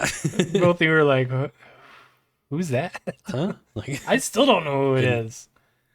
I looked up his IMDb. I can't even, I'd have to look in the video and find his name, but he was in the show Spartacus back in the day, which Never I never watched that. watched. I just know Yeah. that that was a bigger show. Yeah. Um, so that's cool. Hope there's probably fans of him somewhere. So Somebody was like, "Yeah, that guy. like, no way. And I No was like, way, we got cool, him." good, Yeah. good for All you. right, yeah, congratulations. That's a big role. Yeah. Good for you. No, but that looks awesome. That's gonna be out fall of next year. So Cool. uh until they delay it, and it's probably gonna be out in 2027. Let's But say, let's pray for no delays. yeah. But that was really about it. I mean, I know you were super stoked on the new PlayStation Pulse wireless speakers. Um, Yes, yes, I cannot wait to pre-order those. yeah. That'd But probably be $300 or something stupid. some crazy. But yeah, that was honestly the only thing that I really cared about Same. from the state of play. Like the first thing that they showed is probably big for some people is that game Saros, that Yeah, that'll be a just big looks one. like Returnal kind Hmm. of. Same people Like, that made it. yeah, just more kind of like bullet hell gameplay. Hmm. Like that's fine. Like there's definitely an audience for that, but I just I'm doesn't. not. I don't really care. I'm not part of it. Yeah. Yeah, there are people who will enjoy that, and I'm happy for them. But for me, Yes. that was they opened the show with that, and I was like, okay, let's hopefully it goes up from here. No kidding. Yeah, I I will shut up about this soon, but I just Yeah, no, have go ahead. like I was very cynical about this show when it was done, Ouch. because all week all I'd been hearing is rumors of a intergalactic update. Yeah, I didn't want to break That's it to you, all. Jake. But I'm like, that's pretty ambitious. Yeah, that was all I kept hearing. Like it was that and people accurately predicting Wolverine. And I was Sure. like, man, if Lucky. they show both of those in the Yeah, same showcase, that's gonna be one for the books, man. I think it's more of a lucky guessing Wolverine Yeah, like than predicting. I don't know how many like reliable sources Yeah. uh were going on that, but you know, I had myself delusional enough to think like it could happen. Like I don't know. Um, I was rooting so for it, I Jake. think I that was rooting for yeah, that made me a little bit bummed. I was like, oh man, I shouldn't have gotten my hopes up like that. it. But is what it is. There's now rumors that they're gonna show it at the Game Awards this year. Sure they are, Jake. It's like it was. Don't you take this away from me. It'll show Witcher 4 release date too. Yeah, no problem. Yeah. So anyway, do you have any more pressing thoughts on State of Play? No, No. I do not. I Okay. do have pressing thoughts on the Nintendo Direct that aired at the beginning of September, I believe. Yeah, like a week or two before the State of Play. Yeah, It might have been early in that. I can't remember. Yep. But it was a big one for your buddy Justin. Mhm. First of all, I was pretty impressed by like almost everything they showed. I remember watching it and be like, all this looks cool. The new Mhm. Yoshi game that I forget the subtitle of looked kind of Hold on. fun. Secret, Mysterious Book. yeah, mysterious book. Mhm. Yeah, it looked kind of cool. There's just everything they showed was really cool. Um, Mhm. but we got a new Fire Emblem, as revealed as the one more thing of this direct. If you Mhm. don't know, I love Fire Emblem. Fire Emblem Three Houses, probably one of my top five, maybe top three favorite games of all time. So this one is really cool. Really excited to see where this goes. Fire Emblem Engage came out a few years ago. Didn't quite hit as hard for me as Three Houses. Um, Mhm. but I'm guessing I think there exists some sort of, I don't think I'm exactly being profound here, but like a timeline within these game studios where they Mhm. say um, our current plan right now is to make Fire Emblem Three Houses, and it's going to have this kind of mechanic where Mhm. you have the main protagonist and three other protagonists or whatever, and then we're already planning to make Fire Emblem Engage, which is going to be pretty different. Mhm. So people, I think, went into Fire Emblem Engage hoping that it would be like Three Houses, me included, and it didn't end up that way, and it was a bit of a letdown. Um, Mhm. Now that they're coming up with Fortune's Weave, that's what it's called. They know that this formula, this Three Houses formula, was super successful, so now they can implement cat. Um, They can Now implement cat. they can implement those sorts of mechanics again, and I think based on the trailer, that's what we're seeing already. Um, Mhm. so the trailer is pretty vague on purpose, and I only watched one like deep dive uh, video just because I really don't want to spoil too much for myself. I don't want to deep dive into every single trailer. I want to Mhm. be left surprised when the actual game comes out. Um, so I just really wanted to get a good grasp on what this trailer really showed. And I'm glad Mhm. I did because it shows quite a bit. Mhm. So it shows four kind of main characters. Kai, who is says he's trying to get revenge for his father's death. There's Theodora, who seems like a queen, looking for power and strength. There's a scary guy with a scary sword named Dietrich. He's pretty mysterious. He doesn't outright state what he's trying to do. And then there's a Mhm. girl named Leda, who is also looking for revenge. Um, Did Sony write this game? you're right. All these. That's what I'm saying. It's That's all. all. It's It's all all it media. is, right? It's all media. The parents are always dead in every single piece of media you've ever watched, and somebody's Yep. trying to get revenge. So Yep. it's not a Sony problem. Anyway, um, So we kind of get those four main characters. The only one you see walking around on streets, like that looks like a playable character, is Kai. Mm-hmm. And normally in Fire Emblem games, there's the main playable character. This is the first I've heard of this. It's called the Avatar, which is Mm-hmm.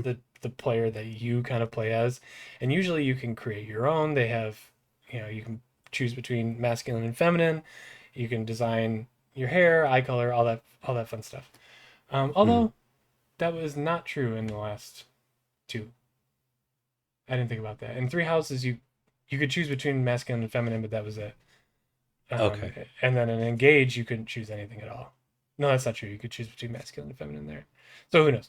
Um, in the older games, you could pick hairstyle, you know, all that. You had more freedom to create your character, but the newer ones you hadn't.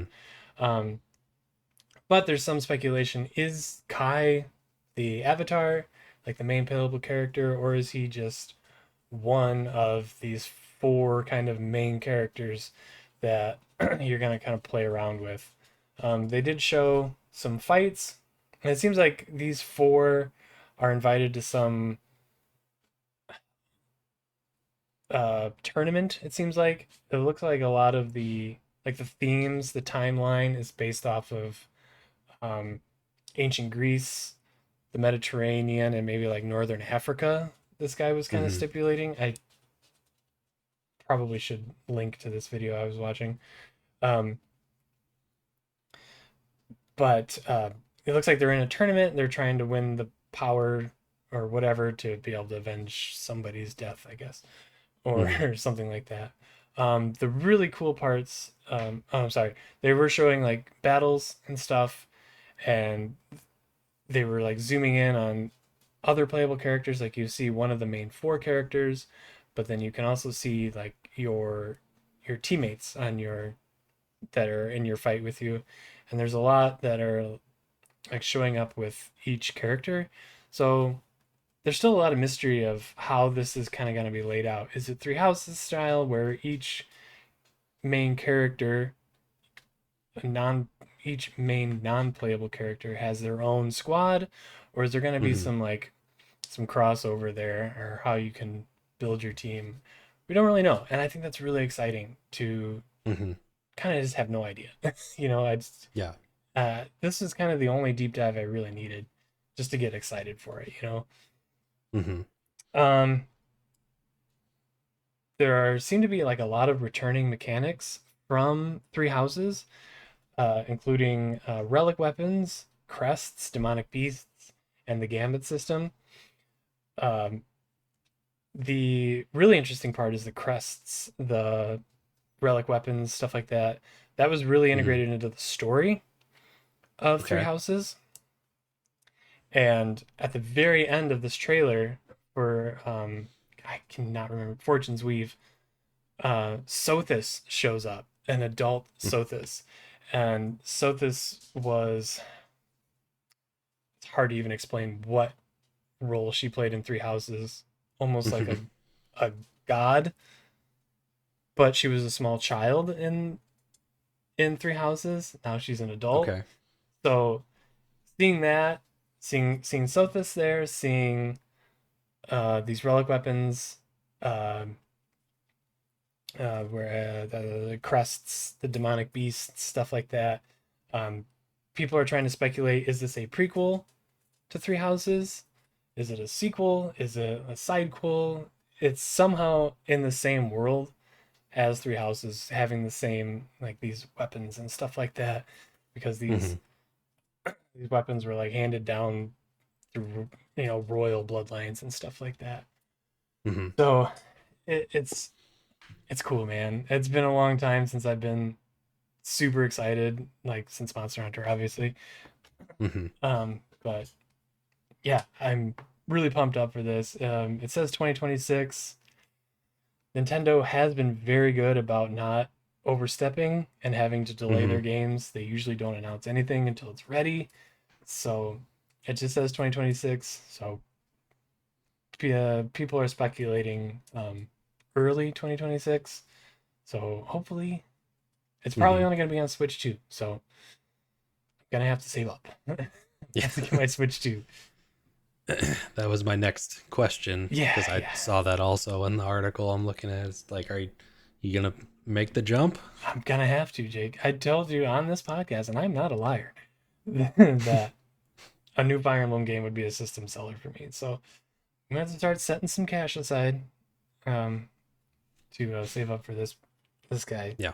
because this, like I said, Fire Emblem Three Houses might be top five, top three of my favorite games, depending on the day. Hmm. It changes. Yeah. But yeah, it makes me want to replay that one just to kind of get story down again. Uh, I just had so much fun playing that game. I'm so excited for this one. Yeah. Well, I did not think this would be the case, but you might be getting Switch 2 before I do. It might happen. I'm still the they haven't quite put out a system seller for me yet. I Yeah, think they there was a lot of Mario on yeah, there was this showcase. no new Mario to be They're clear. re-releasing Mario Galaxy and Mario Galaxy 2, which they already have Mario Galaxy on the Switch. Hmm. Although it's on a bundle that you can't buy anymore, which is just such a Nintendo thing to do. Yeah, that was something, that's for sure. Yeah. New Mario Tennis, and they're adding stuff to Mario Wonder. Like, there's a lot of things on there, but the one that they're still missing was a new 3D Mario. That that'll And be my system seller. given that um, Donkey Kong Bonanza was made by the Mario Odyssey team, Yeah, you might be waiting a while, Chief. I think I probably will. I think you're gonna be waiting a long time. And Donkey Kong like does, you know, supposedly is really good. I want to play it. You But know, I played a very brief demo. I think I might have said this on the last one, but I played a very brief demo of it at a GameStop. Um, right? and it definitely seems like it'd be fun.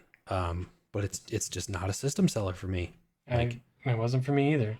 Um, yeah, I thought Mario Kart might have been, and then I thought about it more, and I was like, unless I'm playing with other people, mhm. Mario Kart's not really a game that I can just pick up and play by myself.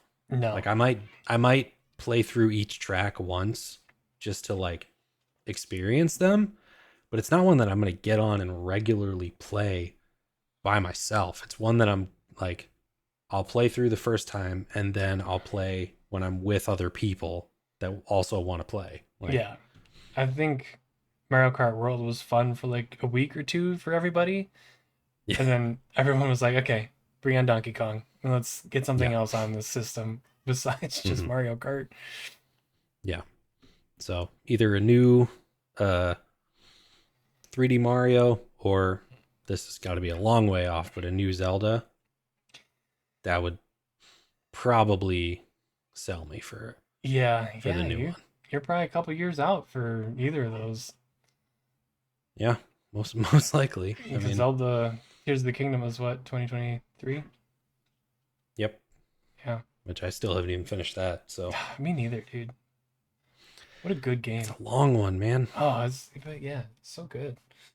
Well, it took me years to beat Breath of the Wild. Yeah, same. Like, I think I started it sometime around when it came. Man, probably not when it came out. Maybe like a year or two after it came out. But I didn't beat it until like the week before Tears of the Kingdom. Oh, wow. Yeah, it took me a long time just because I it's the first and at that time the only Zelda game I'd ever played. Hmm. Um, and it's a great game, but it's huge and it takes a Yeah. long time, especially if you're doing side stuff. I think I got to the point where it was time to go fight the final boss, and I didn't want it to Hmm. end. So I was just gonna go around and get all the Koroks and Hmm. do everything before I fought the final boss. And Is that in Breath of the Wild or Tears of the Kingdom? Tears of the Kingdom, sorry. Okay. Yeah, I think I've done two of the um Are they not? I can't even remember what like the are they dungeons? I can't even remember what the mechanic is either. Because they're not the divine beasts like the first one. Yeah, like that was in Breath of the Wild. I know I've done I think two of the I Yeah. think they're dungeons. I Yeah, can't remember. I think they're just temples. Temples. Temples, thank you. Yeah, Yeah. that's what it is. Yeah, So I've done yeah. two of those, but then I just like I don't know. The world was too big. It was overwhelming me. I was just like I'll come back to this. And then Yeah. more Never games came never out and do. I never went back to it. Yeah. Ah, such is life, Jake, as a 30-year-old gamer Hmm. with a I mean that was also the year that Spider-Man came out, so that took oh, up a good chunk of my time. I mm-hmm. think I also got back into like platinuming at that point, so it just was not at the top of my mind. See, that's where Nintendo screws up. Whereas they had like a trophy or achievement system, Dude. it would make Mario Kart World worth it to put all the time in. Yeah, like Rather than just give up on it after 10 or a week or two, you could spend all the time trying to get those achievements. yeah, like it's not important at all, No. but it's such a good feeling to have like when you see that platinum trophy pop up, you're like, yes. Like Did it. I'm the and then master of like this every game. time you open your system, it shows you your trophy numbers. You see how many platinums you have and you're like, yeah, You do check that every I'm a time you gamer. log in, don't you? Like, yeah, there it is. I mean, then I go on YouTube or something. I see people with like 300 platinums, and I'm like, okay, go away. Yeah, Like right. you're ruining my moment. And some of those people are the people that like play Bluey and Peppa Pig just to get the platinum trophy, which is fine. I mean, do your thing, but come on. There was a time not that long ago where I was like, I had kind of gone through all of the big games for me.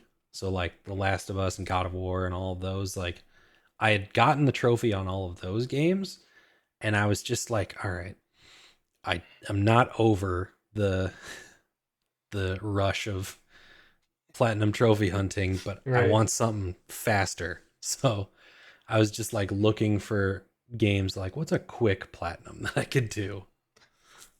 And Did you grab any? uh I think that's what led me. There was some game that I went back and got Rocket League. Oh, right. I got the platinum on that. Mm-hmm. Um this was kind of cheating, but I went back to the PS4 version of Spider-Man uh and got the platinum on that. Yeah, that's cheating, but I'll allow it. I mean, I did all of the stuff on that game. Like This is true. when it came out, I did, beat it, get most of the collectibles and stuff like that. I did all the DLC. So all I really had to do was just go back and like do three or four random things Mm-hmm. um, that I had already done on the remastered version because all of my progress just transferred over. That's cool, So dude. I Do got what you two want. trophies for doing basically one run through. So, Right.